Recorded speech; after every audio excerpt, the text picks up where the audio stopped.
جب حضور صلی اللہ علیہ وسلم کی وفات کا وقت قریب آ گیا، آپ صلی اللہ علیہ وسلم کی علالت بہت شدید ہو گئی۔ آپ کی خواہش پر تمام ازواج مطہرات نے اجازت دے دی کہ آپ حضرت عائشہ رضی اللہ تعالیٰ عنہ کے یہاں قیام فرمائیں۔ چنانچہ حضرت عباس اور حضرت علی رضی اللہ تعالیٰ عنہما نے سہارا دے کر آپ صلی اللہ علیہ وسلم کو حضرت عائشہ رضی اللہ تعالیٰ عنہ کے حجرہ مبارکہ میں پہنچا دیا۔ جب تک طاقت رہی آپ خود مسجد میں نمازیں پڑھاتے رہے۔ جب کمزوری بہت زیادہ بڑھ گئی تو آپ نے حکم دیا کہ حضرت ابو بکر صدیق رضی اللہ تعالیٰ عنہ میرے مصلی پر امامت کرے۔ ایک دن ظہر کے وقت مرض میں کچھ افاقہ محسوس ہوا تو آپ صلی اللہ علیہ وسلم نے حکم دیا کہ ساری مشقیں میرے اوپر ڈالی جائیں۔ جب آپ غسل فرما چکے تو حضرت عباس اور حضرت علی رضی اللہ تعالیٰ عنہما آپ کا مقدس بازو تھام کر آپ کو مسجد میں لائے۔ حضرت ابو بکر صدیق نماز پڑھا رہے تھے، آہٹ پا کر پیچھے ہٹنے لگے، مگر آپ نے اشارہ سے ان کو روکا اور ان کے پہلو میں بیٹھ کر نماز پڑھائی۔ نماز کے بعد آپ صلی اللہ علیہ وسلم نے ایک خطبہ بھی دیا جس میں بہت سی وصیتیں بیان فرما دی۔ گھر میں 7 دینار رکھے ہوئے تھے۔ آپ علیہ السلام نے حضرت بی بی عائشہ رضی اللہ تعالیٰ عنہ سے فرمایا کہ تم ان دیناروں کو لاؤ تاکہ میں ان دیناروں کو خدا کی راہ میں خرچ کر دوں۔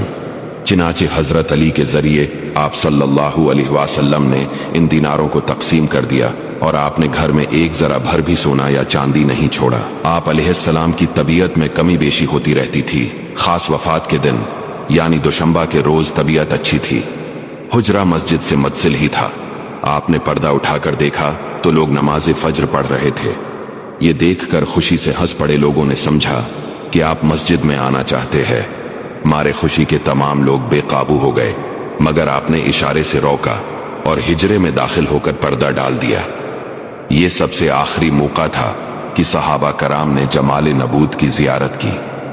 حضرت انس رضی اللہ تعالیٰ عنہ کا بیان ہے کہ آپ صلی اللہ علیہ وسلم کا رخ انور ایسا معلوم ہوتا تھا کہ جیسے قرآن کا کوئی ورق ہے، یعنی سفید ہو گیا تھا۔ وفات سے تھوڑی دیر پہلے حضرت عائشہ رضی اللہ تعالیٰ عنہ کے بھائی عبد الرحمن بن ابو بکر رضی اللہ تعالیٰ عنہ تازہ مسواک ہاتھ میں لیے حاضر ہوئے۔ آپ صلی اللہ علیہ وسلم نے ان کی طرف نظر جما کر دیکھا۔ حضرت عائشہ رضی اللہ تعالیٰ عنہ نے سمجھا کہ مسواک کی خواہش ہے۔ انہوں نے فوراً مسواک لے کر اپنے دانتوں سے نرم کی اور دست اقدس میں دے دی۔ آپ علیہ السلام نے مسواک فرمائی۔ سا پہر کا وقت تھا کہ سینہ اقدس میں سانس کی گھر گھراہٹ محسوس ہونے لگی۔ اتنے میں لب مبارک ہلے تو لوگوں نے یہ الفاظ سنے کہ نماز اور لونڈی غلاموں کا خیال رکھو۔ پاس میں پانی کی ایک لگن تھی، اس میں بار بار ہاتھ ڈالتے اور چہرہ اقدس پر ملتے اور کلمہ پڑھتے۔ چادر مبارک کو بھی منہ پر ڈالتے، کبھی ہٹا دیتے۔ اتنے میں آپ صلی اللہ علیہ وسلم نے انگلی سے اشارہ فرمایا اور 3 مرتبہ یہ فرمایا، اب کوئی نہیں بلکہ بڑا رفیق چاہیے۔ یہی الفاظ زبان اقدس پر تھے کہ ناگہاں مقدس ہاتھ لٹک گئے اور آنکھیں چھت کی طرف دیکھتے ہوئے کھلی کی کھلی رہیں اور آپ کی قدسی روح عالم قدس میں پہنچ گئی۔